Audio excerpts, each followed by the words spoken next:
السلام علیکم ورحمۃ اللہ۔ اقوال حضرت علی مرتضیٰ رضی اللہ تعالیٰ عنہ: کوئی دولت عقل سے زیادہ منافع بخش نہیں، اور کوئی تنہائی خود پسندی سے بڑھ کر وحشت ناک نہیں، اور تدبیر جیسی کوئی عقل نہیں، اور پرہیزگاری جیسی کوئی شرافت نہیں، حسن خلق جیسا کوئی ہم نشین نہیں، اور ادب جیسی کوئی میراث نہیں۔ ایک دوسرے سے دوستی رکھنا آدھی عقل ہے۔ دنیا کی مثال سانپ سی ہے، جسے چھوئیں تو نرم لگتا ہے مگر اس کے اندر زہر قاتل ہوتا ہے۔ فریب خوردہ جاہل اس کا غرویدہ ہو جاتا ہے، لیکن ہوش مند عاقل اس سے بچ کر رہتا ہے۔ جو اعتدال سے خرچ کرتا ہے وہ تنگ دست نہیں ہوتا۔ جس نے اپنی رائے کو ترجیح دی وہ ہلاک ہو گیا، اور جس نے دوسروں سے مشورہ کیا وہ ان کی عقلوں میں شریک ہو گیا۔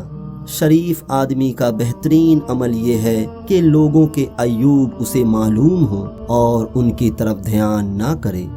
جس پر حیا نے اپنے لباس پہنا دیا اس کے عیب لوگوں کی نظروں کے سامنے نہیں آ سکتے۔